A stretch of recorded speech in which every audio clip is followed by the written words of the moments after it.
All right, ladies and gentlemen. I want to thank everybody for coming to another edition of Gathering Old Men podcast. We have a special guest, Coach Jonathan Hernandez from Bethune-Cookman, baseball coach and reigning SWAC champion. I know, right? Like, I'm just gonna go ahead and get this out of the way. It is a painful thought. It is. I don't. Very, very. I, to say that, to hear you say that, is I'm almost depressed. I'm just going. What's what made it worse was Coach Shoot was on ONG last night, and he talked about how they rewatched the game. I cannot relive that because there is a faction of SWAC fandom that once we get the baseball and softball season, we talk more trash than we do during football season. And people don't really understand that. But if you're from Florida, especially, baseball is just a continuation of softball and I'm sorry, of football. So, oh, we lost coach. We lost coach. I was just about to say that. Well, It's, hopefully we get coach back in here soon. But it's a function of everything that we like to hold dear, right? Um, and coach was having some issues. I believe they're on a VPN, so that may have caused some issues. So hopefully we get him back on here. But they have an no, issue. absolutely not. Absolutely not. Not today. Not today.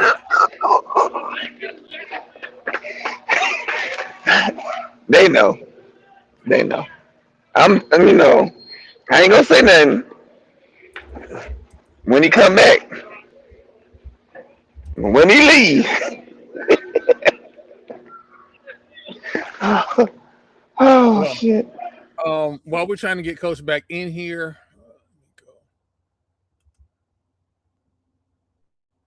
while we're trying to get coach back in here, I'm gonna go over the roster. They do have an updated roster.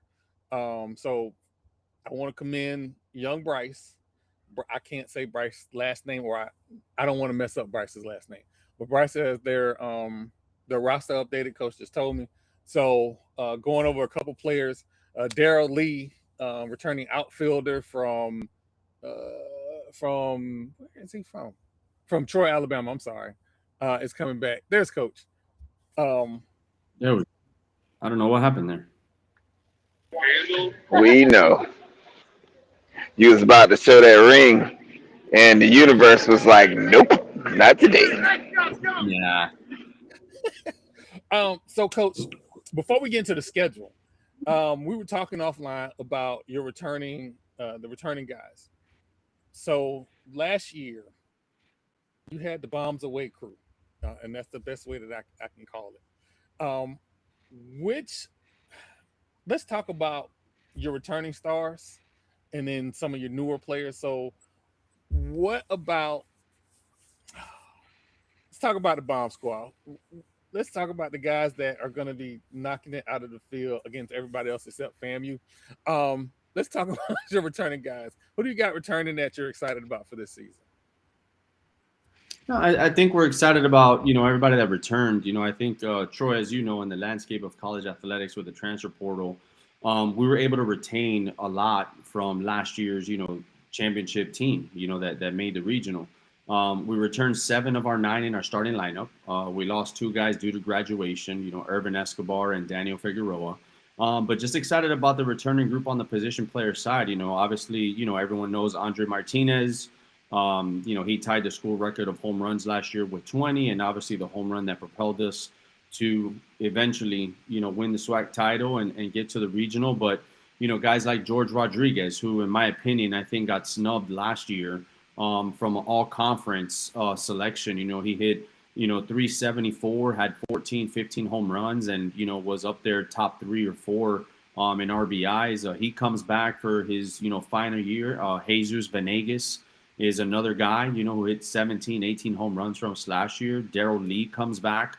He hit in the leadoff spot for us and, had 10 home runs as a leadoff guy. And Armani Newton, who's had a phenomenal fall and a really good start to spring practices, who hit, another 10, 11 home runs. Jose Fernandez is another guy that can go out, but just I think the biggest thing is having guys like, again, like Jeter Polledo, who was our starting shortstop. He was an all-conference tournament team. Sergio Rivera is a guy that comes back, also was in the all-conference tournament team last year, but excited about the returners on the position side. And you look at on the pitching side, we bring back a lot of quality innings that were with us last year. Tanner Bocabello, who we, was our Friday guy for the last 2 years, but he ended up getting injured with a wrist injury at our UAPB series with about 2 or 3 weeks left in our season. So he's back healthy, ready to go. Edwin Sanchez is a guy who pretty much carried our pitching staff throughout our run. He's back. Gene Zambrano, the SWAC reliever of the year, he's back. Just a multitude of guys that, I see that had an opportunity to go elsewhere, but you talk about the culture, the relationships that we have with our players, the team camaraderie and everything that we do for our players, they decided to stay. And I think a big thing is because they felt that we fell short of our goal. Although we did win a SWAC championship, for us, we don't shy away from, wanting to have an opportunity to win a regional and be the first HBCU baseball program to do so. So very excited about all of the returners. They've been awesome. There's continuity in the coaching staff. There's continuity in the roster. They know that what's expected, but now we're also excited with some of the guys that we brought in via transfer portal, the junior college setting, and 2 high school kids that we brought on. Justin Morales is a right-handed pitcher from Tallahassee Community College. He's been up to 96, 97 miles an hour. He's from Aruba. He's had a really good fall, good start to the spring. We have another guy from Tallahassee Community College, Harvey Abreu, another guy from Aruba who, he's going to pitch quality innings for us. Eric Almonte is a transfer from UCF. And, we just have a plethora of new guys that they mix well with the continuity of the roster that we brought back. So I'm just excited about the 2026 version of the Wildcats baseball program.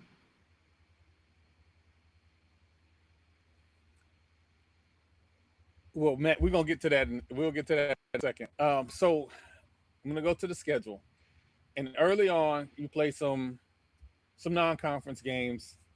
Bradley, you got a 3-game series with Bradley starting off. Then you got FIU Yale, which FIU will probably give you a good test to see where you are. You might even I'm not gonna say even. You'll probably end up beating them. Let's just keep it a buck. You'll probably end up beating them because the program is way better than what I thought it was. Even going into last year's regional, I thought this was a very talented team. So expecting you guys to beat Florida International is not like a stretch at all. You have Yale, and then we have the Andre Dawson Classic, which is a non-conference game. But it is what a lot of people are looking forward to. It's the marquee matchup. I would say, I'm biased, it's the marquee matchup in the Andre Dawson Classic. So yeah, I mean, you look at our non-conference schedule. I think that the teams that we face early on, and we've made it a point to schedule teams that we're able, right, to kind of gauge where we're at prior to starting conference play. You look at a team like Bradley. Let's start with them. Justin Dedman, he was hired in the offseason. He's from Illinois, but he's had stops, at Missouri in the SEC. He was at Loyola Marymount University in California. He gets to go back home and, kind of coach his hometown university. So, looking forward to that matchup. And, we'll have one of our former Bethune-Cookman Wildcats. He's on that coaching staff. So that'll be pretty good to, see him. FIU, man, FIU is always tough. Coach Witten down there at FIU does a really good job. They do a really good job of recruiting, developing. I mean, I've seen that program kind of grow the last couple of years. So that's one of the matchups that I'd like to have early on just to see where we're at. And, I mean, like Yale is going to be a good test, believe it or not. I mean, they have probably the best sophomore arm in the country in Jack Ullman. And I'm expecting to see him on Friday night, and that'll give us a good test. And, leading up to, Vero Beach, the Andre Dawson Classic, it's something that we haven't in recent years been a part of, just because financially, it just, let's call it what it is, just hasn't made sense for us financially. To drive down 2 hours and spend all that, money, where it is cheaper for us to stay at home and bring in an out of town team to play for a weekend series. But looking forward to it. I think it sets up really well, with us and FAMU, not only because of the history and kind of the recent, I guess, success that we've had against FAMU on the diamond, but you go back to the Florida Classic, how that went. Obviously, women's basketball, how they started, men's basketball. But it's just a snowball effect, man. But I'm looking forward to it, man. It's gonna really, again, test us and see where we're at early in the season. Although it is a non-conference game, it doesn't matter. And Troy, we've talked about it. You get a Wildcat and a Rattler. It could be any sporting event. It could be checkers. It doesn't matter. It's going to be full throttle. And I'm just looking forward to the matchup with with us and FAMU and Vero Beach. And again, with an event that's named after one of the great FAMU baseball players that has gone on, in Andre Dawson. I remember watching Andre Dawson when he was with the Marlins. So just excited to have the opportunity to be able to have both teams being showcased on MLB Network. I think it's great for our conference. I think it's great for both institutions, and just looking forward for that opportunity. Now, also in that Andre Dawson Classic, you guys have a game against South Florida, which I think is another true test of where you are, especially. And you recruited Florida. You see the talent that we have in Florida. Playing against another Florida team is going to be a huge test. Oh man, I apologize. We got some people in the chat that wants to ask questions about the Florida teams in the SWAC, and I don't want to make it seem as though the rest of the SWAC isn't important. However, two marquee teams playing as well as they have in the SWAC, it makes a difference. It definitely makes a difference. Let me see if I can show that on screen. I think, and this is just me spitballing, but when you have FAMU and Bethune-Cookman in the SWAC championship game, and then you start the season off with them on MLB Network, it's a great thing for the SWAC. I'm gonna I think it's go ahead, Marlo. I think it's a great thing for HBCU baseball, like to bring more eyes to this brand of baseball. Like I would say, speed wise, the HBCU game is different. I mean, where we fall short in baseball is the arms, and that's fastly catching up to the rest of these schools that have NIL deals to basically bring in people who should be in the minor leagues or in the show. So my question is, having come into this program and build it up to the level you've reached so far, what is your next measuring stick? What is the next thing that you're trying to accomplish for that program? Yeah, I mean that's a good question, Marlo. And before I get to that, I think you made a great point. As far as like the arms, right? Kind of catching up. There are really good arms, in our conference. Again, on the weekends, it's a dogfight with whoever you play. Doesn't matter. The head coaches, extremely proud of all the work that they've done to be able to recruit, to that caliber. I mean, you have an arm out of UAPB, Jalen Porter, who's an NAIA transfer coming from Wiley College. I mean, he was up to 99 miles an hour. I mean, that's a guy that has an opportunity to, go ahead and be special in his own way, right? And then they have another guy, Kenny Fabian, who's, kind of a high 80s, low 90s type arm. He's really good. So I think that the teams in the SWAC are definitely doing what they need to do. And we as coaches, as a group, want to continue to elevate baseball on a national scale. I think for us, the next measuring stick, we just got to worry about going, 1-0 every day, right? We can't get caught up in, all the stuff that's coming and what everybody is saying. But I think personally for me, it really is to put a product out there that is going to give the best opportunity for Bethune-Cookman to win a regional and to do something that hasn't been done before, and that's win a regional. That's something that we don't shy away from as a program. We don't shy away from that as a coaching staff. We talk about it. It just comes to the point where, last year we didn't have a lot of midweek wins. Although there were close games, we really didn't get blown out a ton. We kept it competitive. But I think this year going into it, we want to have 6, 7, 8, maybe 9 wins on the midweek. Not only with the success that we'll have overall, but I think that that's something that you look back at the end of the year in your schedule, and yeah, we won 37 games last year. Well, these handful of games that were lost in the championship innings. Well, why was that? Well, we identified that problem, and I thought that we did a really good job as a coaching staff to be able to recruit the personnel that we needed in order to take this program to the next level. There's been a rich tradition at Bethune-Cookman. It's 20 conference championships that have been won in the program's history. And, we're just here to try and continue to, to kind of put a stamp on that and continue the legacy of, our baseball program here at Bethune. Now, the midweek game, recruiting or to get better for the midweek games, is that a function of recruiting depth for the midweek games?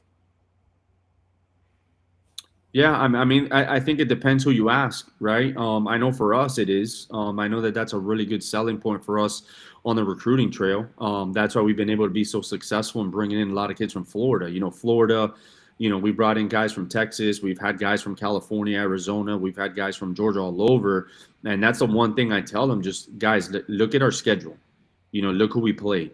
You're going to have an opportunity to be able to tell these, teams or show these teams, hey, you missed out on me.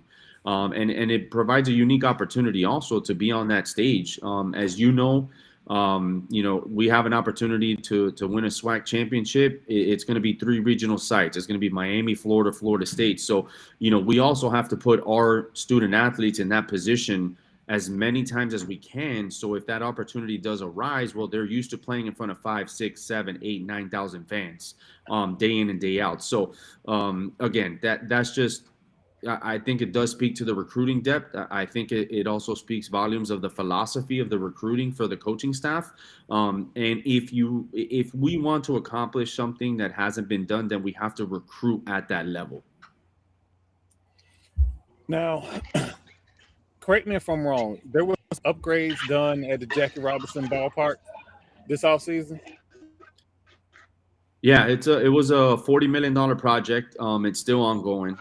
So essentially, on the field, everything was fine. They just extended the first base dugout, which visiting teams are going to enjoy just because it felt like it was too small on the first base side. There's a restroom now in that dugout. They're actually putting in plumbing this week, so that should be done by the end of the weekend. But the biggest thing is just the player development amenities and the facilities that we're going to have access to now. It's new locker rooms, it's indoor cages, is indoor pitching facility, new weight room. It's just a whole works, brand new offices. It's going to mirror some of the higher end mid-major baseball program facilities in the country. And Troy, as you know, we're at Jackie Robinson Ballpark, which it is a minor league facility, and we have a phenomenal relationship with the managing group of the Daytona Tortugas. So again, man, it's not just the pro teams, it's actually ours also. There's really no guardrails around it. The relationship has flourished with the Daytona Tortugas, and we're looking forward to having those amenities for our own players that we're able to recruit. And then that's going to help us so much on a player development standpoint, where we're going to have the resources as some of these higher end mid-major programs. Maybe some of the, and I hate to say this, the lower end, Power Four programs, we're going to have that type of facility, those type of resources with analytics and data, and just player development amenities for our student athletes here at Bethune-Cookman. So I'm definitely excited about that. Now,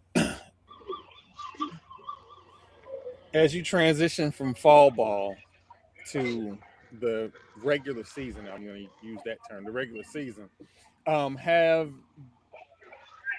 you recruited in the Northeast area of the United States, or has it been mostly Florida, California, or have you just been a national recruiting? One thing I'll tell you is that we have a ton of administrative support to be able to recruit on a national scale. We're not kind of confined to just Florida, just certain pockets of the country. In the past, we've had guys from the Northeast, we've had guys from the Midwest, I've had guys from out West, just all over the country. It boils down to, does this, prospective student athlete have the talent to be able to play, at the Division I level? That's what it comes down to. That's first and foremost what we have to, identify and evaluate. The second part of it is academically, is it a fit or not? I can't put my head on a pillow recruiting a kid and he wants to study bioengineering. Well, we don't offer bioengineering, so it just doesn't make any sense. No, it just doesn't. Financially too, it's got to make sense. So we put all of that together. We're creative with our scholarships because we don't have the 32 or 34 scholarships, that's allowed with the NCAA, as we know. So we have to be creative on the academic scholarships and the baseball scholarships. One thing I'll tell you is we do not have any minority scholarships at Bethune-Cookman. And I know that's something that's kind of been floating around, and we don't have that. And if we do, somebody needs to call me and let me know because we haven't used it. But the recruiting, again, it doesn't happen without the support of the administration. And in the fall, it's our heavy time, and in the summer. During the spring, we just kind of, check on some guys that we have on follow list on and stuff like that. But again, like we're not bound to just recruit in Florida. Now, baseball is really good in Florida, so we don't have to, venture out too much. But again, it's just, does the student athlete, have what it takes to play at the Division I level, not only against a SWAC competition, but we're talking about our non-conference schedule as well. How are they going to match up against Miami, Florida, Florida State, UCF, USF, Florida Gulf Coast? We're going to LSU this year. How do they match up with those type of teams? Those are the type of kids that, we're recruiting, and that we've had success with. So one of the things we love around here, and I'm not saying we're anti-SEC, but it is always beautiful when an HBCU beats an SEC team. I would love to make a donation if you guys knock off LSU. That would be the highlight of my day, because while I am not the biggest proponent of Bethune-Cookman, I really don't like the SEC. Only because I baseball is one of those sports that when you talk about PWIs and power conferences and everything, baseball is one of those games where it only takes one hit. It only takes one inning and you could knock off a major program. So baseball, basketball, those are the great equalizers. And I absolutely love when the SWAC knocks off SEC school in the middle of the week. I think it was the Florida game last year.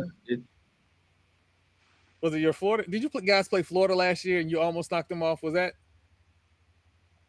No. So in 2017, the program was at a regional, and that was the first time that an HBCU baseball program was actually the 3 seed in a regional. And they did really well. They dropped the first game to USF. Then they came out of the losers bracket. We beat Marist. Then they beat USF the next day, and then they beat Florida to force a Monday game to see the winner was going to go to the super regional. We've kind of had success, throughout the history of the program. But again, it's going to be tough, right? But you're right. I think baseball is the one sport where you just one hit away. You're one pitch away from doing what you need to do. And if it does happen, great. But if it doesn't, it's not going to put a damper on our season of what we want to accomplish. Every game is an opportunity for our guys to learn and for our program to continue to grow and evolve. And that's what we're looking forward to. You had Southern beat LSU a couple of years ago in a midweek game. Alabama State has beat Auburn, if I'm not mistaken. We took care of business against Miami. So, again, HBCU baseball is really evolving and it's really growing, and I'm just excited to be a part of it. Well, Coach, I'm not going to keep you much longer. I do appreciate you. I do have your hats coming. For some reason, UPS decided not to pick up my hat deliveries, but we do have hats going out this week. So we will get you your hat before we have you on the show again, because we are going to have you on the show again. Marlo, do you have anything else for Coach? No, I have great encouragement and respect for the players. It's just the rivalry that is a thorn in my side with between FAMU and BCU. But I wish y'all the best, except when y'all play us. But I like what you're doing with the program.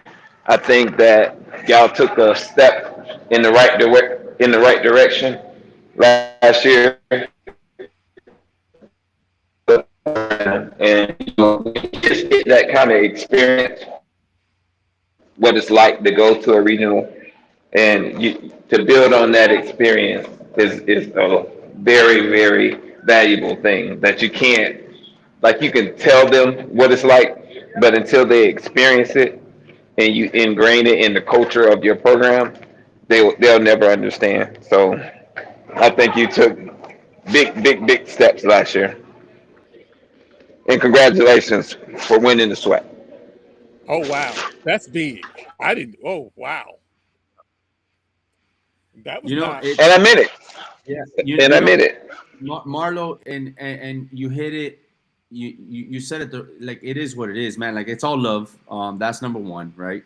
We're all in this thing together, right? When one HBCU does well, all of us do well, because I do carry that sense of pride. I went back to school and I graduated with my master's from Bethune-Cookman. I played at Florida Memorial University, so I'm a product of HBCU, right? And for me, it's about what can we do to enhance the student experience while we have them for 2, 3, 4 years, right? And again, that's what it's all about at the end of the day. Like, they're not going to remember the wins and the losses. They're always going to remember how you made them feel, and we are the last stop until they get into the real world, right? So whatever we do methodically and strategically, we're going to do to prepare them for the game of life. And that's what it's all about. It's about being able to provide them the tools, so when they do leave our prospective institutions, they represent us, right, at the highest level that they can, but also give them an experience that they're able to cherish and speak about for years to come. And that's what I love about working at an HBCU and working here at Bethune-Cookman. And you said it right. It's about the experience for the student athlete. At the end of the day, that is the first, and that's the only thing that matters. This isn't my program. This is their program. And they're going to decide what they want to do with that program. And it's driven by the players and them being accountable to each other. And those are tools that are going to help them in life once they graduate from the institution. Very well said. Well, Coach, I want to thank you for dropping by again. One of my favorite Bethune-Cookman Wildcats. It's not a lot, but one of my favorites. One of my favorites. But it's definitely all love. Again, we're gonna have you back on the show, because this is gonna be a very, very good year for HBCU baseball, especially in the SWAC. So I look forward to seeing you again, and hopefully, the guys do well, and we can have this great rivalry again. Maybe with a little different outcome, but either way, we've enjoyed your time. Thank you, Coach, so much. Thank you, Coach. You got it. Hail Wildcats. Go Rattlers. Nah. Y'all have a good night. All right, coach.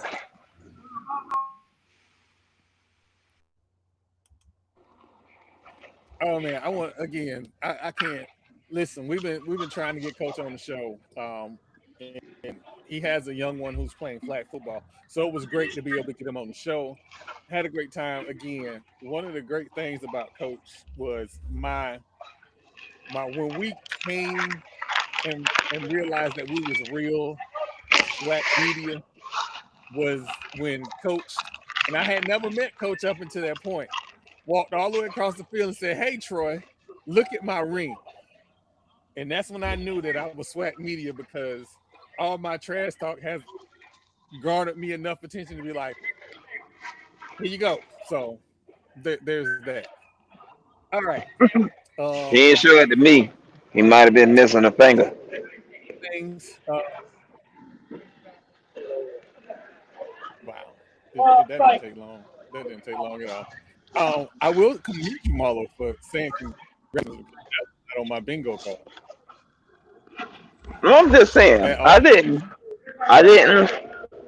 I. I. I can respect the good job. Now, if he was just out there doing them kids a disservice, then I would have had to go in. But he ain't.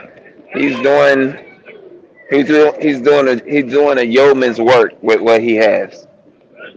Like he said, he doesn't have the number of scholarships, so they have to get creative. And that garners another level of respect, but for him as a coach. But Hey, it's Matt. I'm go ahead. I'm gonna tell you a little secret, Matt. Um, Coach gone, so I can say this. Coach Soup said he got 7 guys that throw 90. That's yeah, what Coach Soup said. So and we do, and we got like they getting facilities upgraded. Our facility is already that. well, also, So well, this is and again, this is good for the SWAC because not only is Bethune upgrading their facilities, Coach Soup said last night that they're getting turf um on the baseball field. So that's a good solid thing, right? Um yeah, he's man, look, I cannot say enough about Coach Hernandez, right? Like I know we make jokes or whatever, but I use the term lifer, and some coaches are just lifers. Um, the problem is he's going to be a product of his own success because the bigger programs are going to come calling. Because it's not a fluke that they win. It's not a fluke. no, not at So, all. so He's it's going to be totally different. he is definitely the he's definitely the cog that makes that engine go. The things that he's done in the last 3 years at Bethune Cookman has got to be studied because they are not the biggest resource school in the SWAC by far, and they are doing good work, and it shows. Um, Bethune Cookman just gave Regis Theus a promotion and an extension. Um, so Bethune Cookman is catching up. It's catching up, and the Florida schools. It's a few sports that we need to be front and center on. So, that being said, real quick score check update on the Florida A&M versus Bama State game. Bama State has 75. Florida A&M has 57. Um, I just, man, I don't know where. I honestly don't know where FIU is as a athletics program. Um, we have to see because they got some work to do as a FBS program in Florida. They got work to do. But I've said the same thing about USF. Like we see all these things that USF is this and USF is that. USF ain't split the church's building fund money yet. Like I Yeah, I got a piece of paper from that school, but yeah. Um, I'm gonna go to. Let me see. Let me see if I can get the stats from the game. Let me see if I can get. I'm trying to go to their live stats. So give me 1 second. Um, I'm in the field. Paulo, you still there? Yeah, I'm in the field, but I Oh, got okay. I'm gonna be on mute, so you don't hear me cuss. Okay. All right. Uh,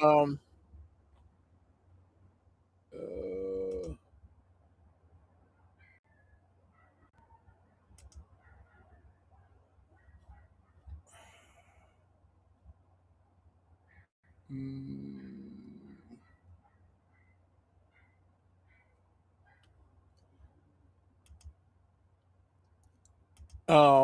Matt, they are. If you've seen any of their socials and the rounds on the podcast, Derek Brooks has made some rounds. He went Trials to Triumph. Um, he went on that. That's the Stevenson podcast. He went on that, and that interview um, they talked about where they are as a program. So, mm,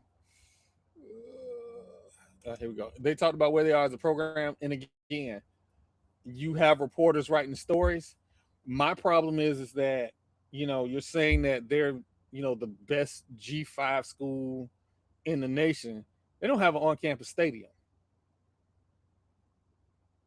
and basketball. They've always had basketball, so they've always been up and down in basketball and men and women. So that's never the question. The question is if you are going to be this G5 school, you've been talking about this stadium, like making big noise about the stadium for the last 3 years. Pass by. I need some foundation. I need to see some seats, something from the street. I need to see that. Um, so there's that. But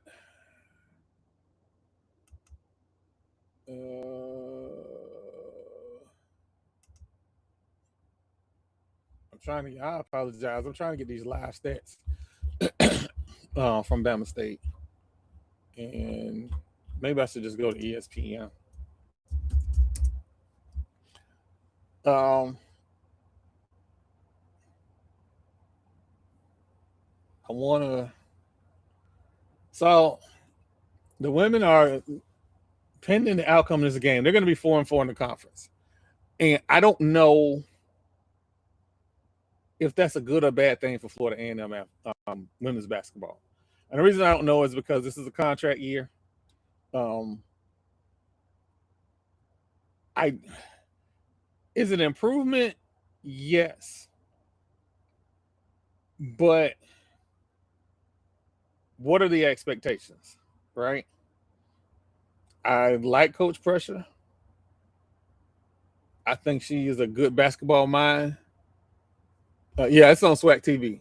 Um, I'm if you see me look over to the left and me lean forward, it's because my laptop kind of blocks the bottom of my other screen because I got dual monitor holder. So if you see me look over there, I'm looking at the game.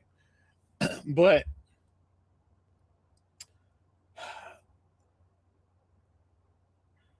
at some point, wins got to matter, right? And we had a great start to the season, but at some point you got to put rubber to the road. So right now we'll drop below, we'll drop right down with Texas Southern and be just above Grambling, which that'll put us in the middle of the pack. I think Jamal is tapping in. That'll put us in the middle of the SWAC. Being in the middle of the SWAC come tournament time ain't always the best thing.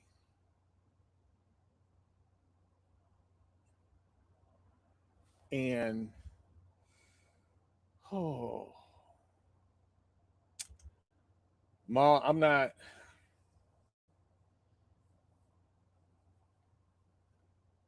I'm concerned.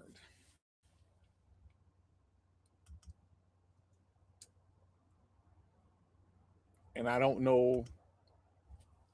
I'm overly hyped. I'm overly positive.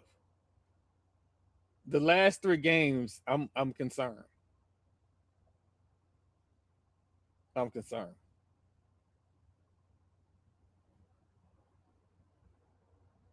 We definitely got to get Bama State coach on the podcast. I didn't. I have not seen her a lot, but apparently she's also in the Fashion Girls Club in the SWAC. So we need to figure it out. We need to figure out um, how we can promote these coaches better to get more eyes on these games, to get more people at these games. Oh, Ma, you on mute. We got you now.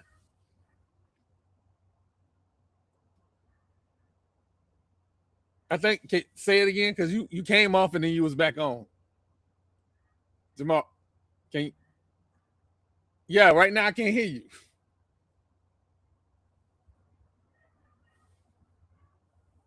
Okay. Um, but so from this game,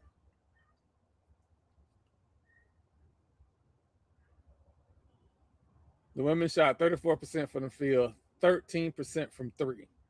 They shot 8 threes. I don't know if that's enough threes in this day and age. They had 32 rebounds, but they got out rebounded 49-32. Turnovers, and I saw it on Twitter. G. Monelli. They turned the ball over 24 times, but Bama State turned it over 29 times. So, whew, man, um, that's something. Uh,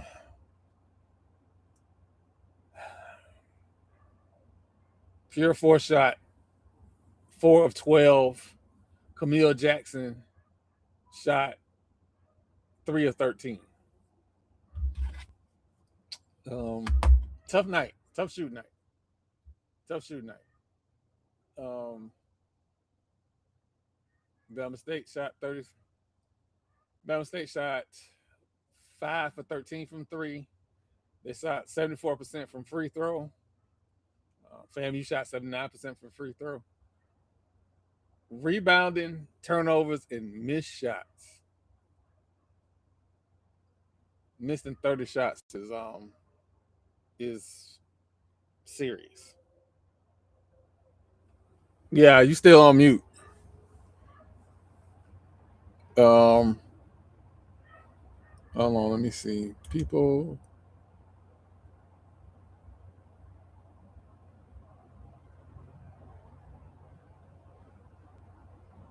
Mm, that's crazy how this was just looking. You can still hear me, right? Yeah, I can hear you, Marlo. Yeah. We just can't hear Maul, which is crazy because the other night it was perfect. Yep. Tonight it's not.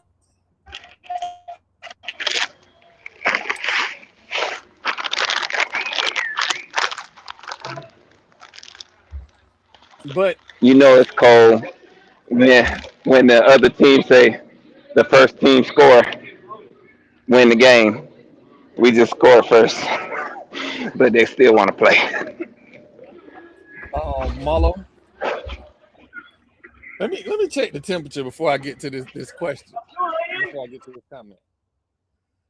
Let's go to Orlando.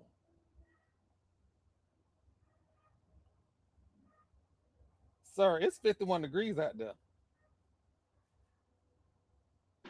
Yes, yes it is. You, you do know that's how hamstrings start. That's how that happened. Um, hey Matt, do you want to test something? I want to test this call-in feature.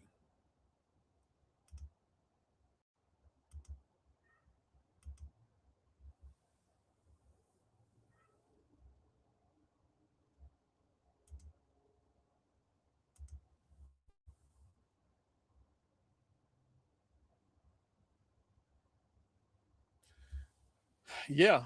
Especially at the end of the season. Yeah. And Marlo still. Why we can't hear Marlo? Like, what's going on? Brand new. I don't understand. I hold on. Mute. Can't even mute you. Nope.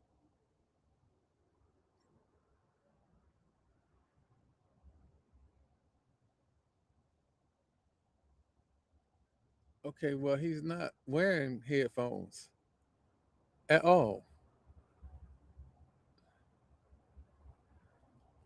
Um, and we doing troubleshooting live, but it's okay. I'd rather do troubleshooting now than when we have AD Davis on. Um, if you highlight your mic, is it just using the default mic? Hmm.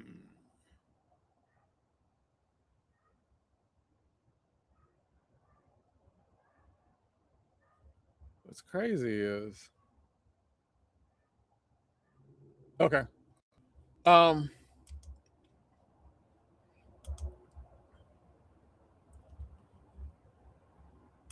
all right, I'm gonna try this. So it's gonna send you a link. I'm gonna send you a link in the main chat, and then you should be able to use the call in function. So we testing this live on air because why not? It's Fat Mouth Sports. um, and we're doing this for a couple reasons. Next week after AD Davis comes on, I want people to be able to call in. Call in is a tough word, but use the app to call into the podcast to kind of say how they feel and whatnot.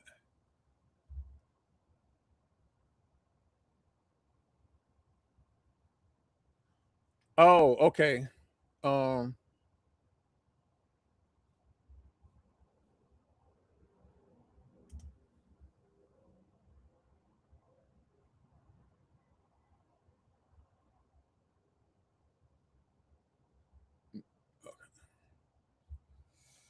all right. Send me a inbox on Twitter. DAJAZ. Let me send you my Twitter. Oh, that's my Twitter. Send me an inbox real quick and I'll send you the invite.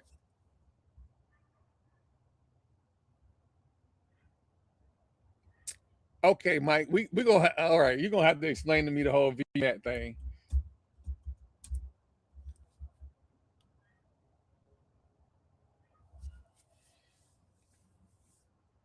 Um, but while we getting that going, women went down tonight. Oh wow. Women went down tonight. The men again have some upcoming Bama matchups, and they again also need to kind of get back into the groove of things. We are. Oh wait, hold on. It's a seven missing. Matt, that is supposed to be DAJAZ 027.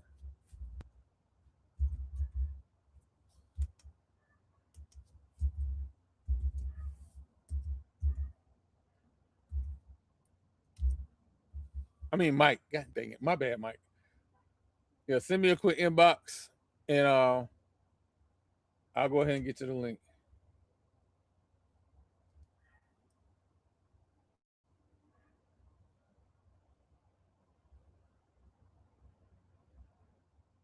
Now, while we're getting that taken care of, um, My New York Knicks had one job this summer, and that job was to trade. And you trade for Giannis, you swap Cat for Giannis, and you improve the squad. That didn't happen. And so now we have a very angry Cat Williams. I mean, Cat Williams. Why am I calling him Cat Williams? Um, Big Cat sulking.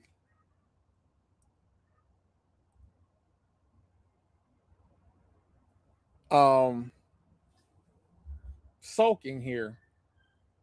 You don't use musky. Oh wait, let me.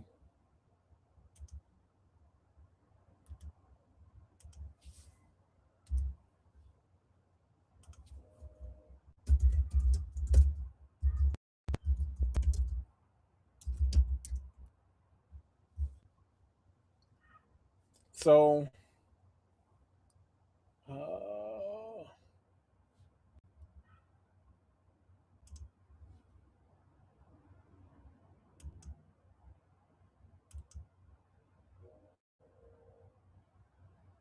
me see. And I apologize, y'all. We're just trying to figure out the technical difficulties. I do know for myself, I need to the new app. While the audio has been great, the new app um, is telling me that I need to get a better computer. Well, it's telling me to get an Apple computer to do everything that I want to do. So I may have to get an Apple computer. I'm not sure. We'll figure that out as we get along. I do want to give everybody that if you followed the podcast on your podcast platforms, currently the podcast is down because we are getting ready to launch the Roku app, and currently our host does not like all of our content the way we have it distributed. So essentially, it streams out to Apple and Google and Spotify and Amazon. Well, when we added the Roku function, I got a nasty email, and they suspended my account until I fix how we're distributing our content. So essentially, it's creating a lot of files, and our host does not like that. We've been through this before. This isn't new. I kind of figured that this would happen as we try to improve, but that is okay. We are definitely going to have a much better platform. So, in the next 24 to 48 hours, preferably before 48 hours, all podcast platforms will have every episode um, for the last, I think I'm up to the last 8 years. So if you, like, for instance, if you follow us on Apple, we have chapters it'll go from chapter 1 to chapter 13.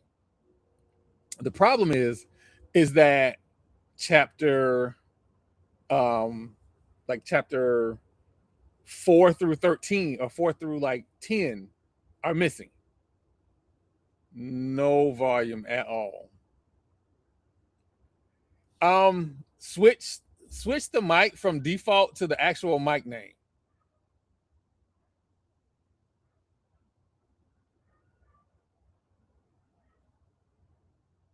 Because I think I'm gonna try something.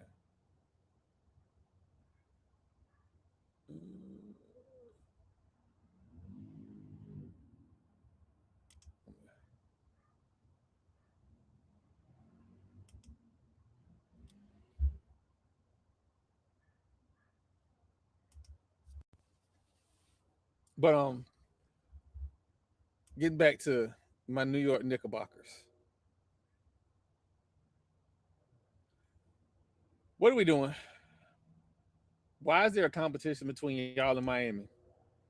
There should not be any competition at all. None. Like, what are we doing? What are we absolutely doing? I am not gonna crash out, but I'm concerned. I'm concerned. And we need to be better. See how I'm trying to be very judicious. I'm trying to not crash out. But we went out and hired a new coach because the last coach couldn't get us over the hump. And now we're struggling with Boston injured. We should be walking to the NBA Finals. But because our big man is sulking from last year, what are we going to do? What are we going to do? So, right now,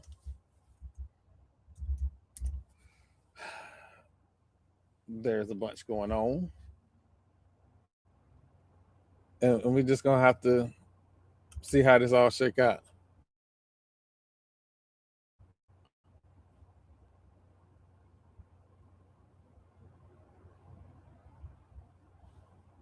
Hmm. How about this? This is what I'm going to do. Anybody that wants to call in. Oh, wait. Hold on. I think Mike is. Okay, I got him. I just figured it out, Mike. Let me see if I can. All right. No.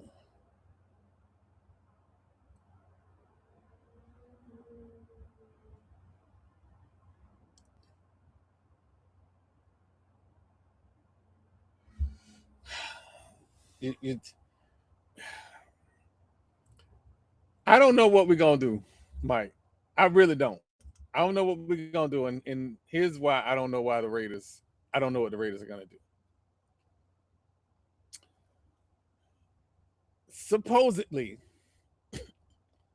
they're gonna offer the job um, to the offensive coordinator for Seattle Seahawks. Supposedly, I like that if it's a real thing. If it's a real thing. Um, if it's not a real thing, what are we doing? Um, almost everybody got a coach, and don't listen to what the pundits tell you. The Raiders' job is an attractive job. Why? Because we have $88 million in cap space. My only issue is that before the season, we had 100 million in cap space.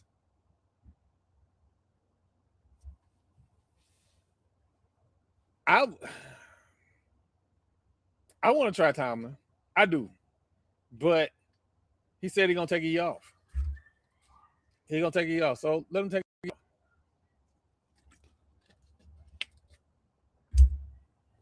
But again, you know, it is what it is. Some other NFL news. Sean Payton decided to have a press conference after he fired a bunch of coaches to say that his quarterback told him his ankle has been injured a bunch and it's probably a reoccurring thing. Bo Nix then had his own press conference and said, "Ain't nothing wrong with my ankle." I don't know why he told y'all that, but he shouldn't have told y'all that. I don't know. I don't know. Um, but when your offense coordinator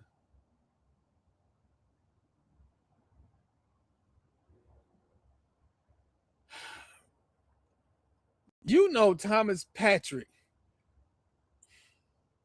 First off, Thomas Patrick is not there for the betterment of the Las Vegas Raiders. Tom Brady is there to increase his profile so he can get some more pretty young things to look at him. You know what? Marlo, I feel like we should.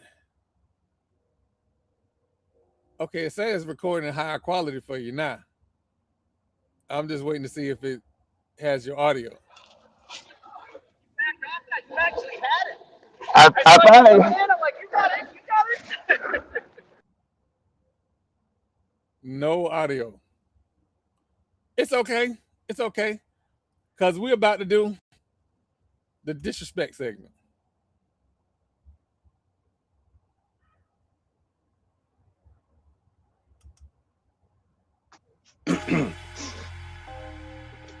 The disrespect segment. Uh-oh. So,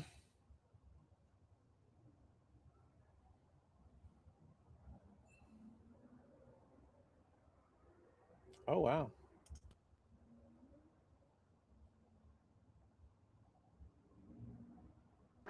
I kind of think every segment is a disrespect segment. It's just kind of how we roll, I I just respectfully. feel like Tom Brady is a pain.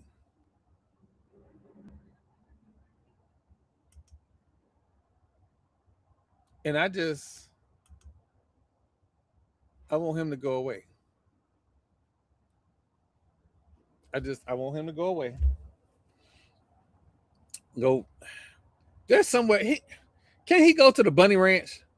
It's just a short drive to Reno. Let him go to the Bunny Ranch. I have just let him drive to Reno. It'll be all good. This I just want him to do something else.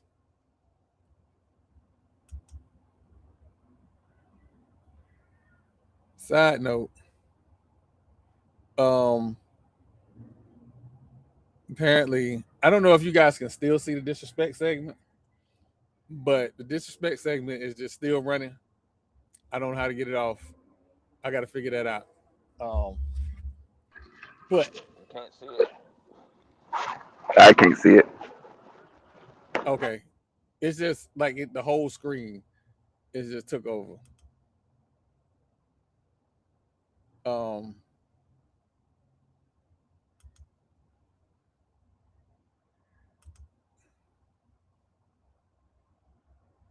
I want to stop sharing.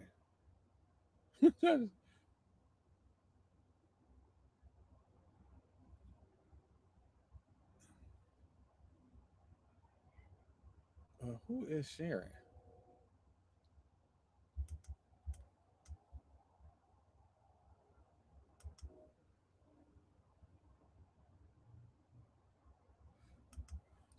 Well, um, this is interesting. Oh, Marlo, I know. Oh, Tampa Bay Buccaneers. The mighty. You need to put the mighty. Tampa Bay Buccaneers. Your Tampa Bay Buccaneers might not re-sign Mike Evans. Mike Evans is a Tampa Bay Buck until you're not. Good eye. I'm just saying they're not gonna re-sign him. That's fake news. That's fake news.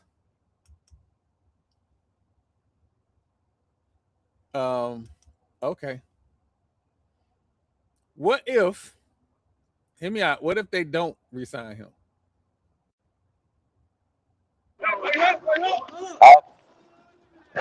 Our receiver room is absolutely great.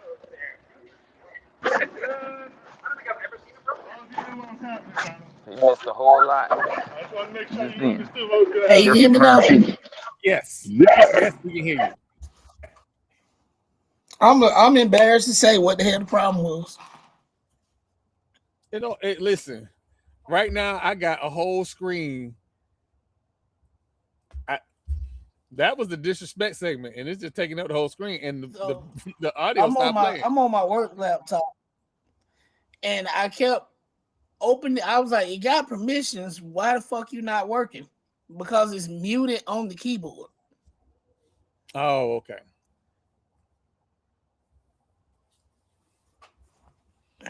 I solve Well, complex problems every day, but let the damn keyboard beat my ass for an hour. I'll tell you, I once spent 32 hours troubleshooting the app on why it would not load on the entire corporate network. Somebody went into the database and changed the database key, not by a letter, just the uppercase. The case didn't match, and I couldn't find that for a whole day. I went back in the next day, and me and the database tech sat down. I was like, look, this is my code. Tell me where I went wrong. And he said, hold up. Let me check a file. He said, yeah, we got a case problem. Let me fix that real quick. As a Oh programmer, there are no, going to be there we go.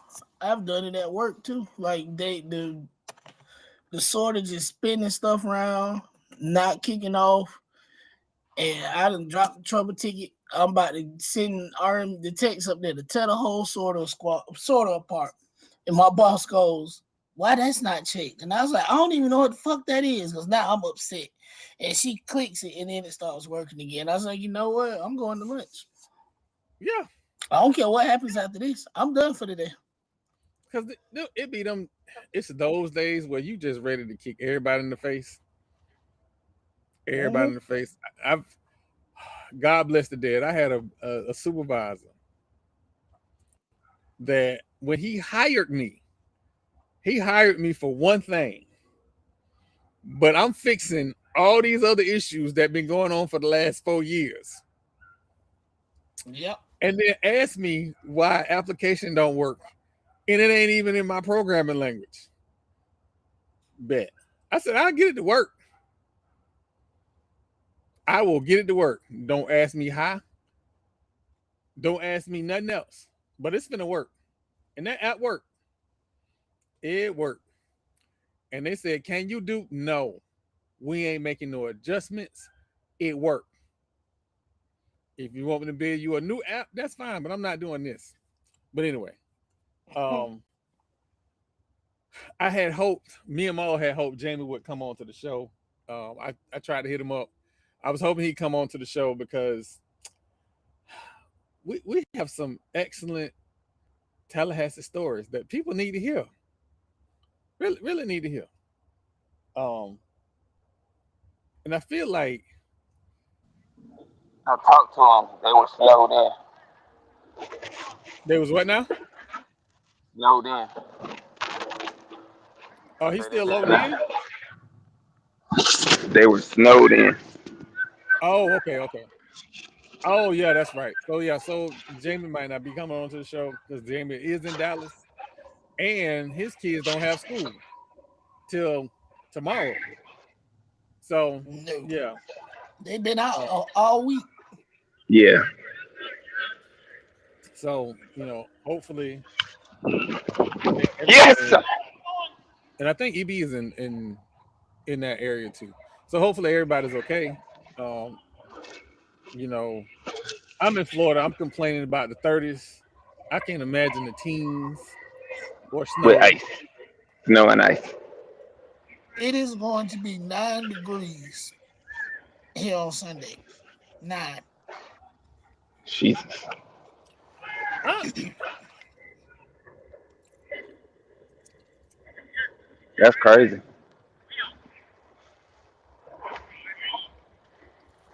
yeah. So, and let me go ahead and put I this up, man. simply don't understand. My brain don't even work that well. Like, what you mean 9?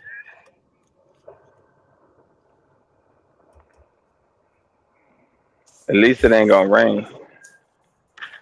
Up, up, up. Right now, Listen, I got it's I still got war Florida. Rain to stories. slide in at any given moment. Yeah. Man, listen. Let me put this back up. So, Mike brought it up, and I want everybody to see it.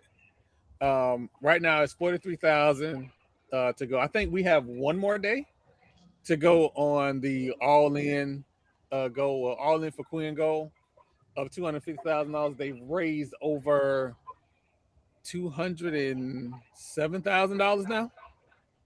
So it's looking good. It's looking good. And listen, Will Packer was remember this just was there. He ain't write no check. who that? Will Packer. You know, Will Packer was Will there. Packer was there. Ludacris was there. They blow 20 grand a piece doing dumb shit. They could have each dropped 20 and we would have been where we needed to be. Rico, I can't think of his whole name, but Rico was there too. Rico Love. Yeah, he was there too. Rico Love, you should stay in Pattyfoot. Right. They split that. You want to know what? That just made me think of something. Think about it, y'all. K. Michelle and Rico Love were all on campus at the same time. She was not there in the 90s. I know. 2000s. Good for her.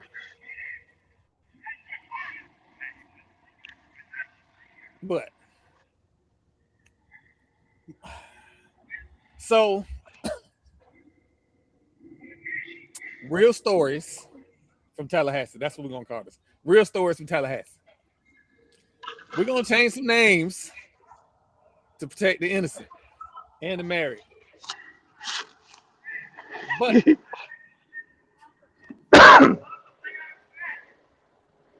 there used to be a place called Late Night Library.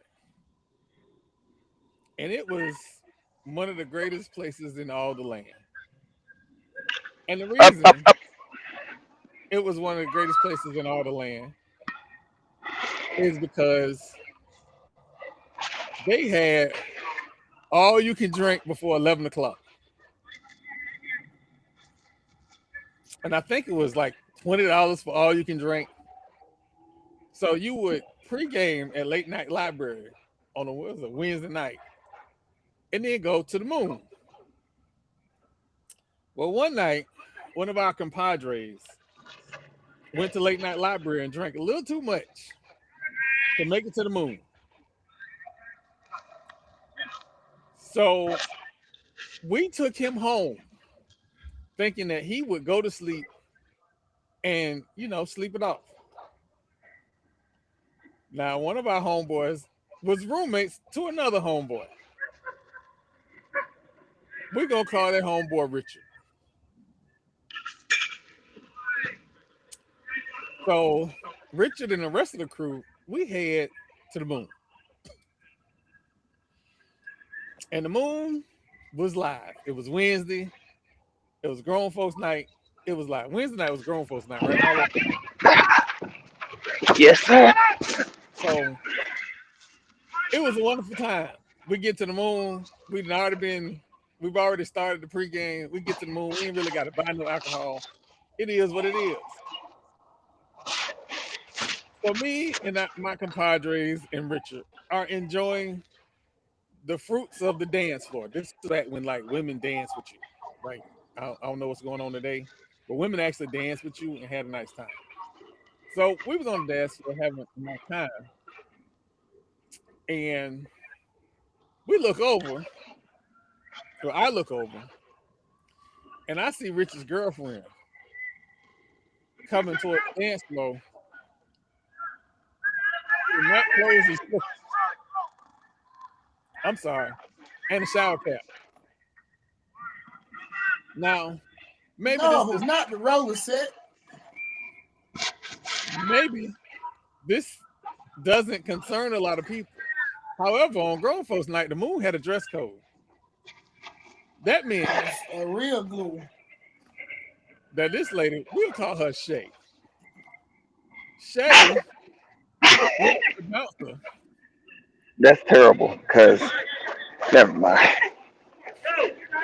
I don't know if that's really her name or not. I ain't got no last name, so I don't know. So Shay went to the bouncer and basically said, "I'm coming in." She paid no cover charge. She was going to get her boyfriend, Richard. I see Shay. Richard is dancing with one of my coworkers. I'm not going to say that Richard was plotting on one of my coworkers, but it seemed like he was. But our homeboy that we dropped off at home, We never plot. It just is what it is. our homeboy we dropped at home was also interested in said coworker and had spent time and money, drinks, trying to develop a relationship. But that homeboy doesn't have the, what can we call that?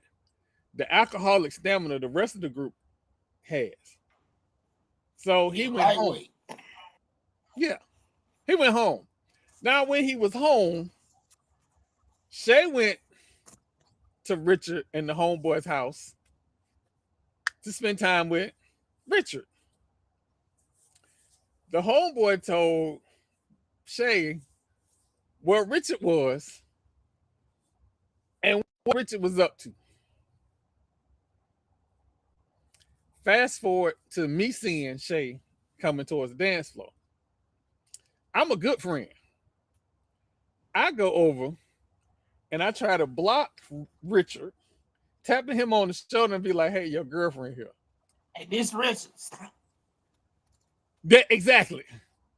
And he gonna tell me, no, she not. I'm trying to tell you. It's called self-preservation. I would have been on the other side of the dance floor looking at it. So she comes up, passes me, taps him on the shoulder and say, let's go now. And she walk off. Now, if you understand anything about the crew that I hang with, we ain't no punks. Excuse the phrase. Richard was like, I ain't going nowhere. Richard got karate chopped in his throat, didn't he? She came back and she was a little louder and she said, bring your ass here. And Richard left. Now, my coworker was asking me, was that his girlfriend?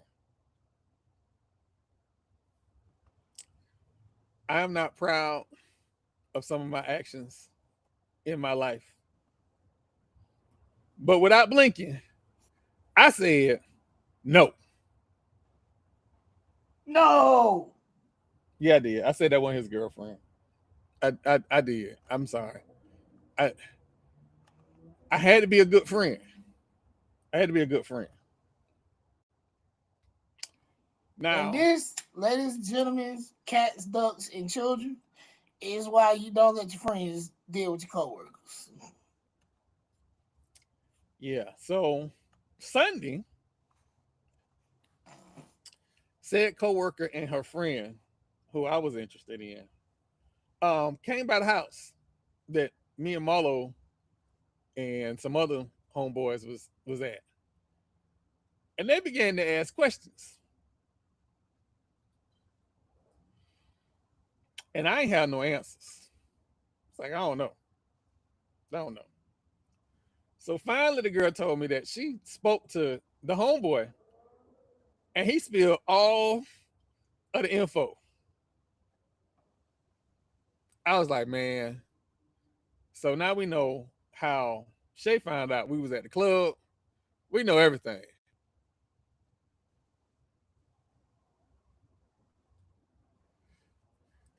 Listen, Mike, we live and we learn. God was still working on me. I'm trying to tell you. I'm a much better Christian now. I'm not. I you know, I will say that I had to explain the best friend contract to the wife before I got married.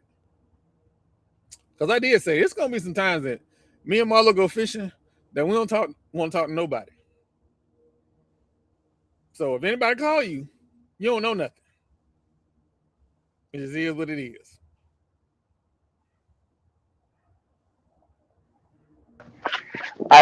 I was running the bases, so that was my bad. But the story, you left out a whole lot of twists and turns, but yeah, the gist of it Hey, I was, think he was trying to protect the innocent and the buried. So but his protection. You know what? Don't protect me. You might as well just say my damn name in the story. Oh yeah, but that wasn't her name. uh, yeah, it was. Oh shit. Okay. Well, What the fuck? what was her name? Maybe I ain't saying it. I ain't gonna be accused of dry snitching. it's not a bad story. This does not make her look bad. What? Wait, Showing wait, up wait, to wait, the wait, wait, club? wait, wait, wait, wait, wait, wait. So, question: are they still together? No. No. Oh, then it don't matter no more. It don't matter no more. We all did dumb stuff when we was 21. It don't matter no more.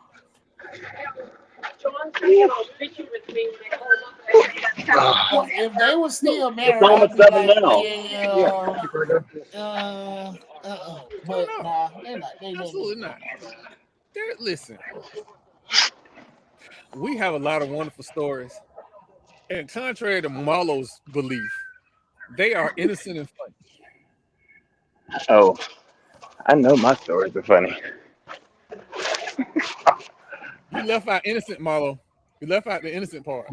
Yeah, when you're in the Appalachia National Forest hunting and you don't have that hunting endorsement, ain't nothing innocent about that. Oh yeah, Then you you get get stuck. and you get out of Dodge before the game wardens show up. Yeah. And then you get stuck in the woods and have to walk 4 miles to a gas station with guns because you So can't leave the first, guns in the car. so first of all, I'm gonna just say you brave for being in that forest doing anything. You can't get me to go that way and do nothing. I enjoy hunting, but guess what? I'm not going to hunt nail, deer, or nothing. That bless color forest. And hear me out, right? North Florida ain't that far detached from the Appalachian Mountains. Appalachian Cola Forest, Appalachian Mountains. Not doing neither one of them. Got me out. Oh man, listen, But that, it's some excellent adventures. Well, hold on. I want to mm-mm, say something. I want to say something. I want to make sure I ain't clarify nothing something. excellent about them adventures. We've had some excellent. Me and Marlo have had some excellent adventures. Marlo has had some downright stupid adventures. Cause it ain't no way. I think him and Chris was in the Big nose, middle Chris. of the Gulf. No, we hadn't even made it to the Gulf. We was out at St. Mark's Island in the intercoastal. In a canoe. What did y'all do in the intercoastal? We was fishing. Yeah, but how did the story go sideways? It was kind of windy, and we was in a canoe. Oh Two hell people no. Nah, in a Marlo. canoe. Nah. It wasn't. It's gators in the intercoastal. I'm not doing that. It wasn't one of my brightest moments of decision making. Mm-mm. No, the worst thing I ever did was be out in the intercoastal crabbing without waders on. That's the worst thing I ever did, and I'd never do that again. I'm out there barefooted with some shorts, Oh my crabbing. god! Yeah,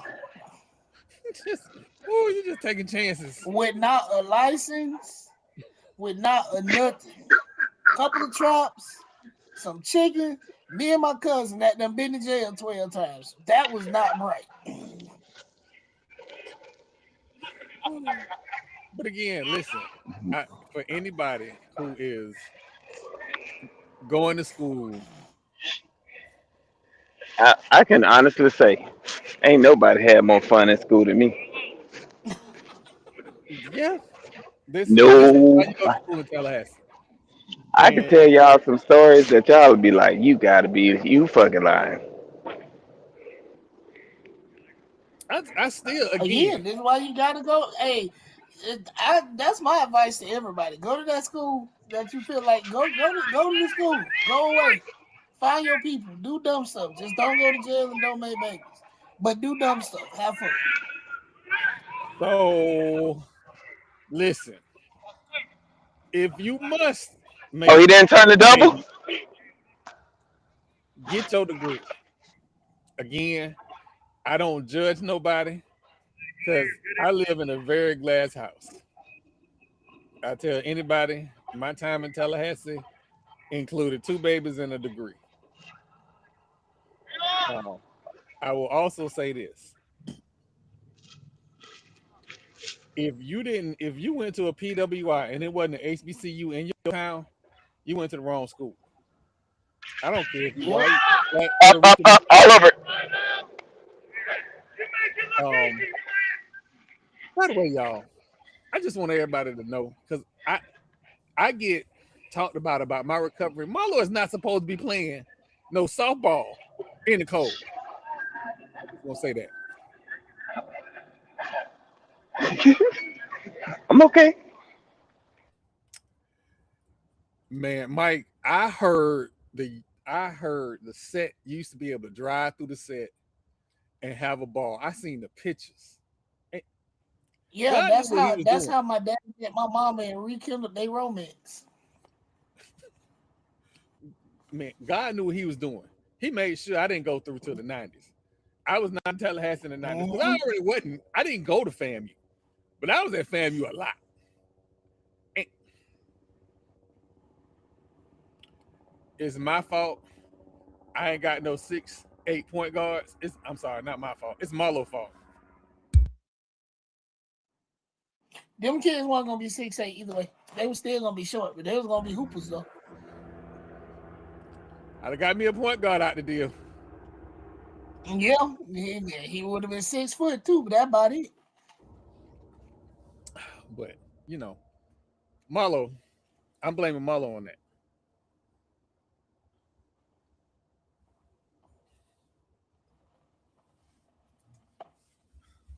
Wait a minute. How is that discipline?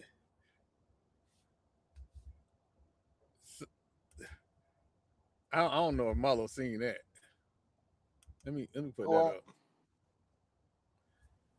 I say he was disciplined. He only hung out on the set between Friday noon and Sunday at 6 p.m. Who was I disciplined? was if it was something on the set, I was there.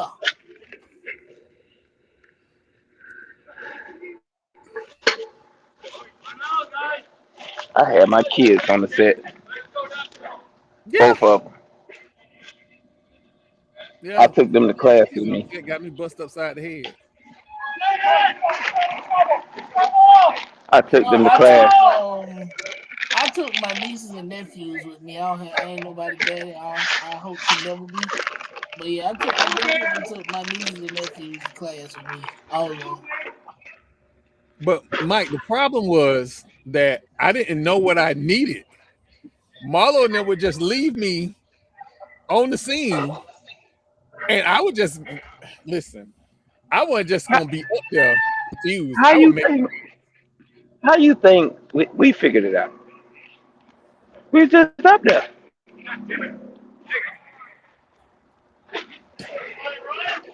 so. We was just there.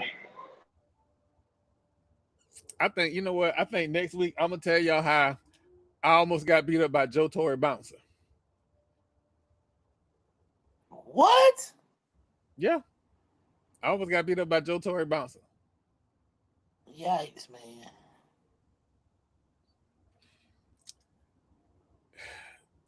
Mike, when I tell you, I spent one semester. I spent so much time in poking horn. So I don't know if I tell y'all about the struggle I had with Cal 2. Part of that struggle with Cal 2 was I was in Pokehorn, the old Pokehorn. Yeah.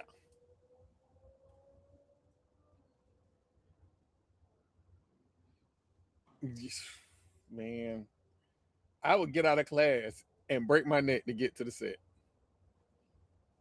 Break my neck. I'm stop reminiscing in Warstorm. But we definitely, do we got time? I guess we got time. I guess I can tell this story. So FAMU used to have events on campus. And so one of the events was Joe Torre got booked by me and Marlo mentors, Joe and Carlos. They got booked by our mentors. And Ruby Diamond was the scene of the crime. Now, because they are people, I was like, cool, you're going to have a show. I want to go because it's at FAMU. I'm finna be in backstage and you know, I'm gonna try and juice this up to get me some attention. How about that? I'm gonna say it that way. Do y'all? Hopefully y'all don't hear this damn helicopter again. I'm trying to, you know, improve my image, if you will.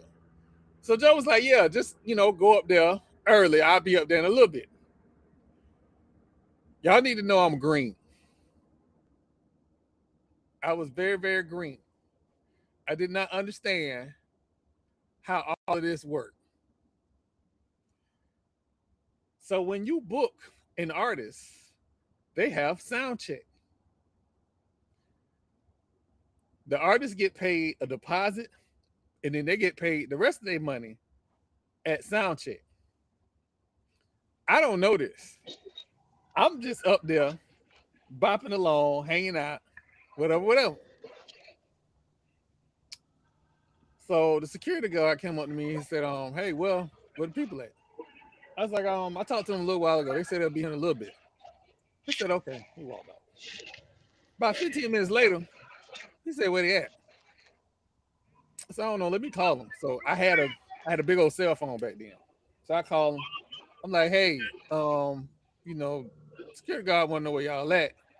Now, mind you, they didn't tell me what they wanted. They just want to know what they was at. Where y'all at? It's like, okay, we on our way. On the third time, I am on the elevator with Joe Torre and Joe Torre security guard.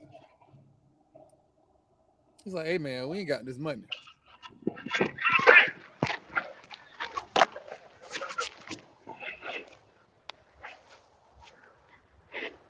Listen, hey Charles, I don't know what was on the ride. I didn't know nothing about no riders. I didn't know nothing about nothing. All I know is I was on that little bitty elevator. If you remember that elevator in Ruby Diamond, that little bitty elevator. Up. I love it. With a big old security guard and Joe Torre. And now we talking about money. And when they told me how much money they was owed, I was like, I ain't got that. So I don't know. I guess we not finna have no event. Matter of fact, Mike, I got my cell phone from like a rent to own place, as a matter of fact. Joe was swole, but if you see Joe's short. Like Joe Torre is a short guy. So like I wasn't. That's why he talked so much shit. If you didn't know, that's your flu. Yeah. So Nothing hurt. Sorry. I wasn't.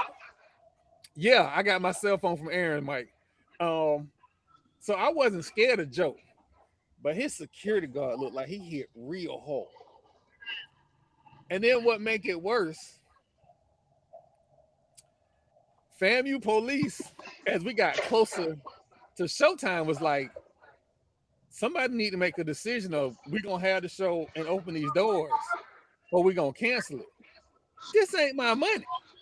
This ain't my event. Why are you talking to me like this? Me. I am calling Joe and Carlos. No answer. So I go to Joe and I say, look, I'll get up on stage and say we not gonna have the show and figure the rest out. He say, no, we'll have the show. Just when your people get here, have them come see. So I go to the FAMU police and I say, hey, we gonna have the show. So let's go ahead and open the doors.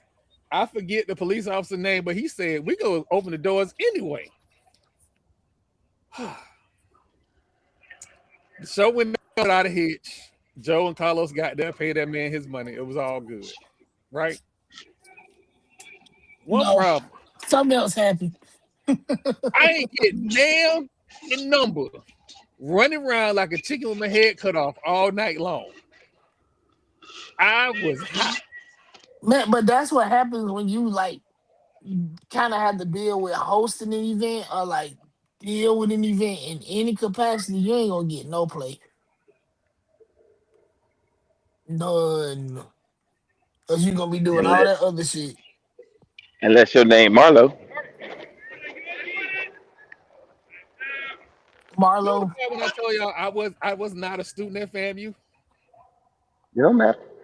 But I'm saying, I was, I caught one that wasn't at Fairview. It's Jerry Mama. hmm, You saying Man's this in on the, live?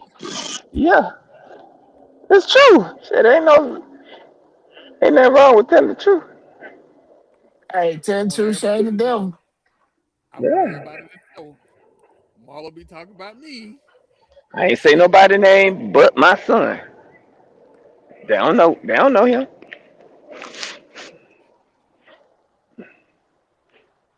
Up. I was I was on the Avengers podcast last night on ONG podcast, and I made the statement: bet your eyebrows, bet your chest hairs, bet your Lee press on nails. That blonde haired lady asked me, "Who you betting press on nails with?" You don't have nowhere to hide, Troy. I You, just say this: you can't look, even run. At all. but I'm still gonna be me. I'm still gonna be me. I'm still gonna be me. She know I'm gonna be me. So, you know, it's always good that she know I'm gonna be me. Um, I do want to thank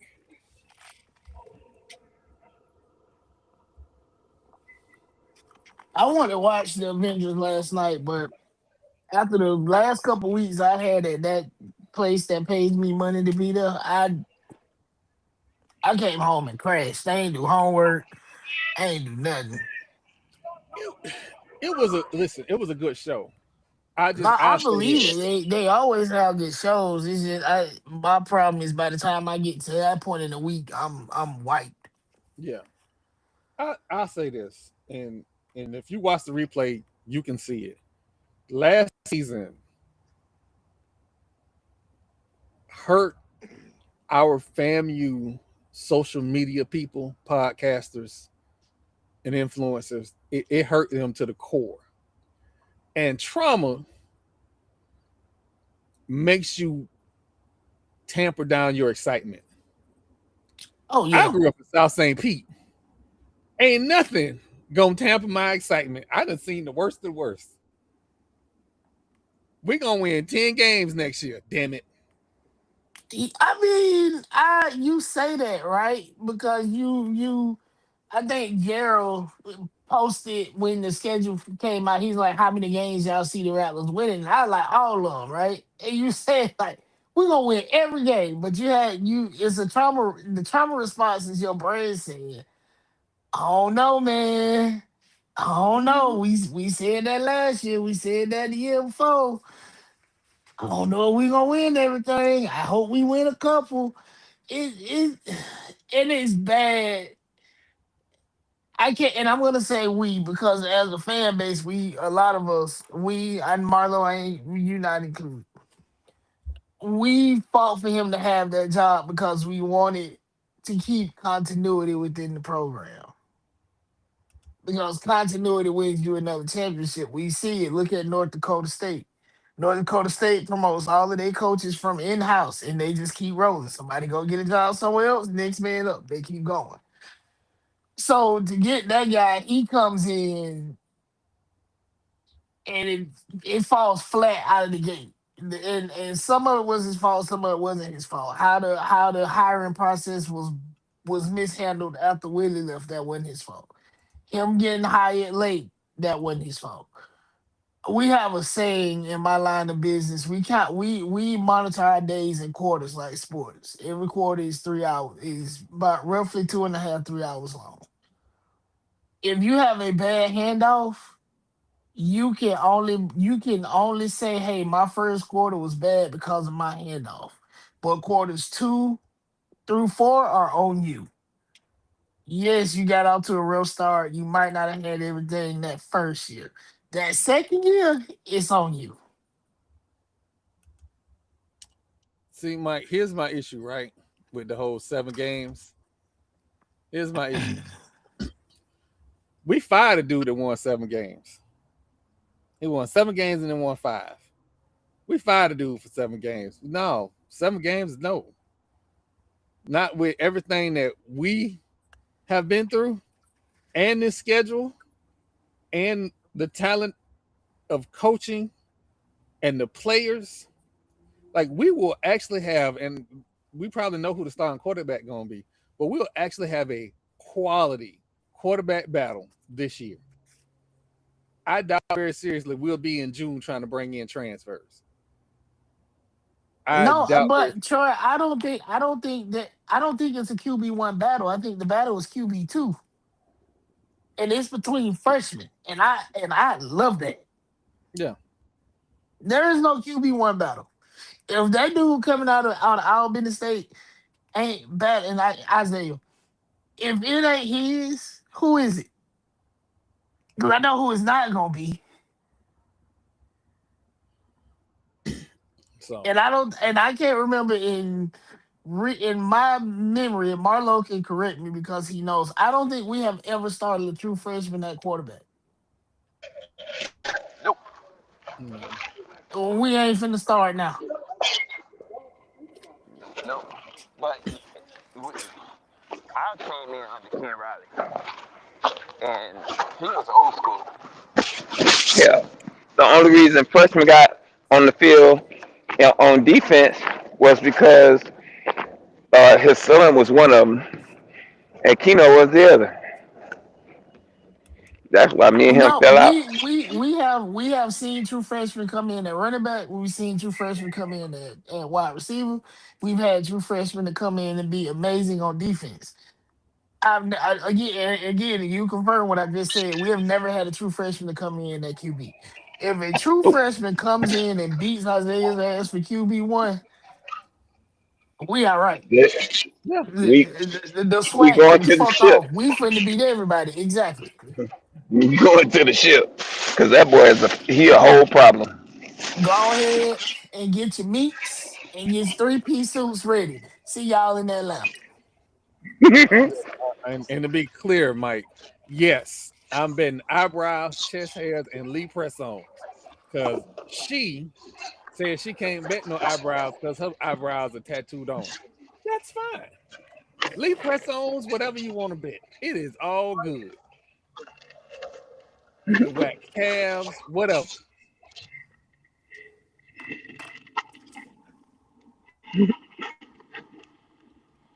Listen, my eyebrows go back fast. I Used was to. at home missing the eyebrow. Nobody noticed it. Mm-mm. Mine don't. My eyebrows are nah. You know what my eyebrows missing. I ain't doing it. I was, and I was still him at homecoming with one eyebrow. Come on, man. Wow. Everybody scared of nobody. Him. I ain't scared of you, mother. You out with your chest out right now. Talking about you was him. You get that tap on the shoulder. What him mean? Right. First off,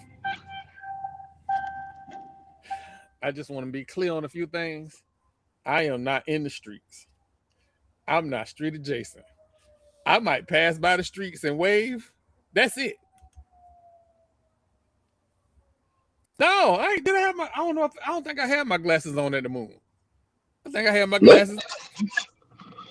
They Cause were your still. ass came up to me and showed me your eyebrow, and I damn near I almost lost it. Cause bitch, you look like a milk dud He didn't when I even notice noticed it. my eyebrows till the night we was at the moon. I was all. I was all on campus. You know I I was don't be paying like, attention who to no eyebrows dude face. ready to go? I am not. I, Listen, I know how you look. I am unfazed. I am not worried about. And my birthday, we played Jackson State on my birthday. Oh, I'm getting me some eyebrows that game. I'm getting me some eyebrows. Somebody eating some smoked mullet. Like I it's would gonna be a never, time. I would never forgive Cozy and that man that's down there as an offensive analyst for Willie right now for losing that damn game in Jackson. Why in the fuck is you trying to preserve a 2 point lead in the third quarter? Dumb as hell. After your That was the after your all SWAC first team wide receiver tell you they got freshmen down there. Get me the ball. And what you do? Run it. You acting like the quarterback ain't got a cannon for an arm. What are we doing? They could have left the both of them in Mississippi, and that would have been fine with me. I think the biggest thing out of that is that was kind of sort of the straw on the back of the camel That was the beginning of because the end. they went on to lose to Valley Yep. after that fucking game At home. at home, At home. and then At lost to Valley home. again. And the only man, the only team in the league with a losing streak to Valley. And again, y'all know I like Valley. This ain't no disrespect. But the only team in the SWAC with a losing streak to Valley in any damn sport. Valley has won That, 3 games in 2 years. And two Two of of them them. been against FAMU. Imagine that. yeah, you gotta go. You can. I want him to go be a husband and a parent to his kids while he's still trying to find a game in the states, like his family don't live in damn Canada. No, he's trying to find a game team in the states umpire. Word That's on You what the the can hell do street, he that do. in he applied Canada. at They play FAMU. baseball and softball in Canada. You can live Yeah, in Canada and umpire on the NCAA circuit and still live in Canada. You don't have to. You just, at his age, the writing is on the wall. Well, new days, days are here again. Um, it's gonna be a good time. Uh, I'm gonna go ahead and say this. Let me see what.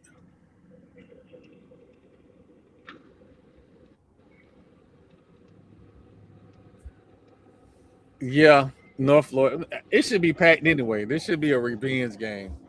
Um, what game? the Valley game. It should be packed anyway. I want Quinn Fordham Gray Sr. The man got a name fit to be president to run out of numbers on the scoreboard against fucking Valley. I must have run out of cannonballs. And he probably will. I want to run out of He cannonballs. probably will. I want to run out of numbers on the scoreboard. I want them to take their helmet and pads off on the field and say helmet to the left, shoulder pads to the right, and just go home. Cause yeah, but Again, I appreciate everybody that came out. With the technical difficulties that we've had, I will definitely get this cleaned up. This is a new platform, but the audio for this platform is so good, I had to switch to it. It Yeah, just it's does too good. much. It I just does had too much. user error on my end. So, but we'll get it cleaned up by Tuesday. We'll also Yeah. get this call-in feature fixed. We'll get that fixed by Tuesday because I definitely want people to be able to call in and talk because we want to hear what y'all got to say. So I definitely want to get that in. I will Unless say y'all, unless y'all say some old silly ass shit about FAMU, then y'all can just shut the fuck up. Yeah, I pretty much. mean, listen, Marlo, this me. The bring your ass segment is because I'm me. So There's a couple people that need to bring their ass and won't because they scared me. so it is what it is. That being said though, um today I had an interesting phone call. Because of ongoing litigation, I won't go into everything, but my mother's nursing home gave me a call and it kind of dropped me for a second. They can do that during open litigation. They're not supposed to, I but that ain't ain't the think so. problem.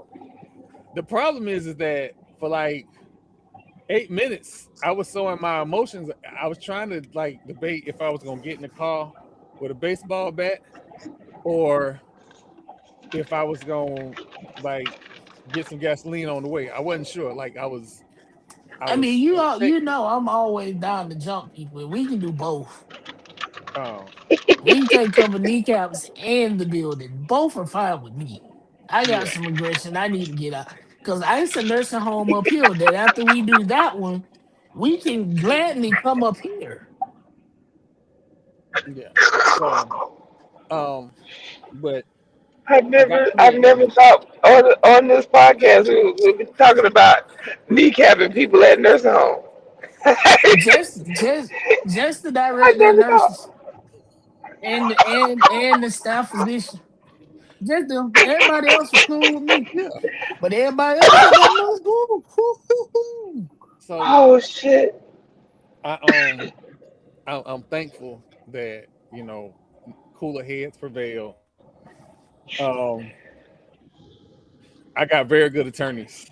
Um, my attorney was like, "Don't worry about that. Next time they call you, tell them to call me." So I'm very I'm cool with the way things is going. And then I'm not gonna lie to y'all. This whole recovery process with this prostate cancer, it is a mental grind. It is absolutely a mental grind because there are parts that I don't parts of my body that I don't have complete control over, but I'm getting more control of. And so that whole process is a thing. And then that blonde haired lady, you know, rationing out my special medication. And all I gotta say is Pull up, pull let up. let me get the $6 million man package and this wouldn't be an issue. But Oh my no, god, this dude here. I'm just listen. When they told me what the process was, I said, "Hey, can I get?" Apparently, because of the great work that my surgeon did, I will not be getting the $6 million package. That I'll be back to normal within 4 to 6 months. So dang. it's a grind. It's just a grind. But This I fool listen. said $6 million man package. I wanted that $6 million man. What are you trying to turn it to, Ron Jeremy?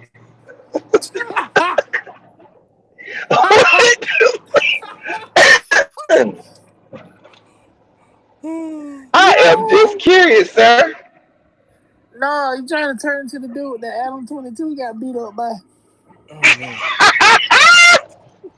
Gang dangalang. I'm just I'm just saying. I figured it was That a shit is win-win for hilarious. everybody involved, but apparently not. But yeah, so You, it's you know how you got to feel as a man to watch your woman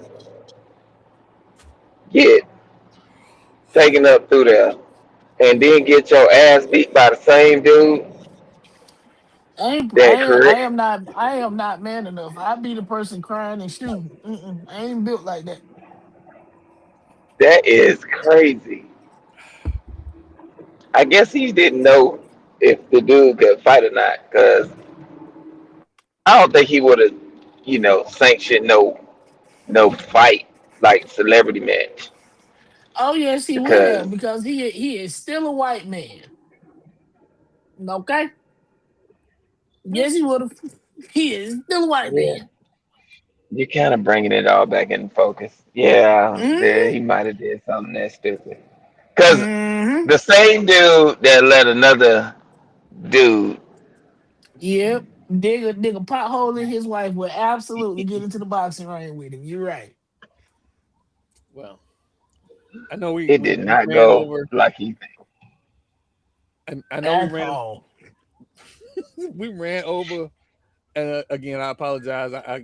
I had some stuff I had to take care of, so I ran a little late today. So we're running over a little bit, but I do appreciate everybody to stop by. This will be our new platform again. In the next 24 to 48 hours, Fat Mouth Sports will be back up. It will be a complete platform, so you will be able to not only see it, um, you'll not only be able to get the audio on all your streaming platforms, you will also be able to get video on both Roku and on Amazon. So that is coming here very shortly.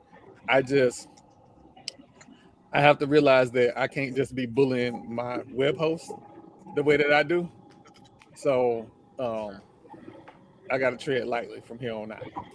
'Cause this ain't the first time they done went, "Hey, you're doing too much." So we'll get that all taken care of. And again, once Hey, we, so next time ask them, am I doing too much or are you not doing enough?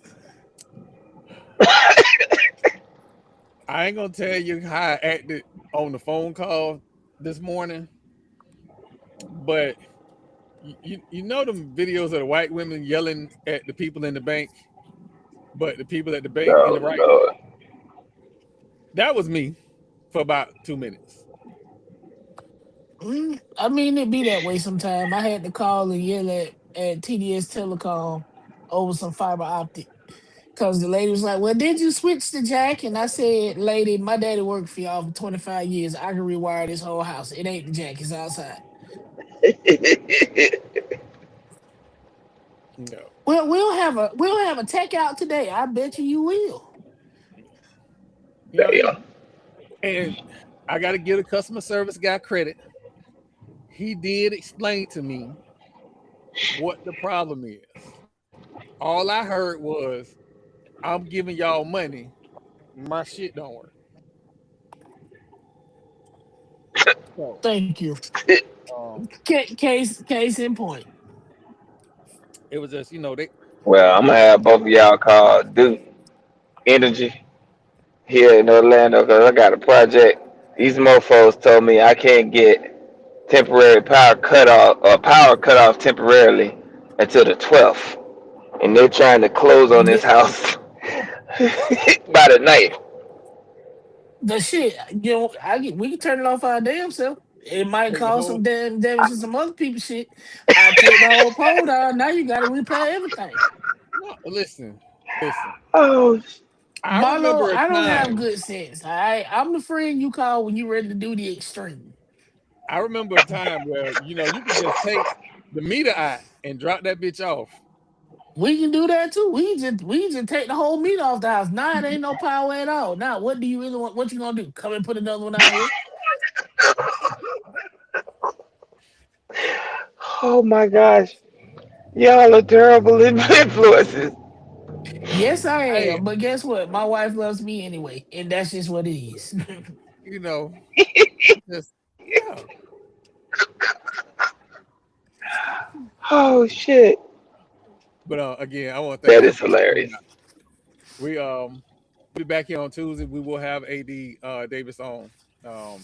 So I'll make sure that we get the phone lines working, get everybody able to. We may not have AD Davis take calls, but after he leaves, we'll be able to have you take call, or we'll take calls. So Y'all the ain't gonna goal behave is, in No, the we'll take comments. we'll take questions in the comments. yeah, of course. Yeah, But while he owned, ain't no phone call. Hell no. because y'all ain't gonna behave and y'all gonna lie and say, yes, we will. No, y'all not. How they gonna behave Mm-mm. when I We don't ain't doing behave? that. So I That's how I know. know they That's not my gonna whole. behave. That's my whole point right there. So you know how they had the videos of the dog and they say I ain't been good not one single day in my life. Yeah, that's us. Yeah. So Whole we, life I've been bad. I ain't been bad. I ain't been good one day in my life.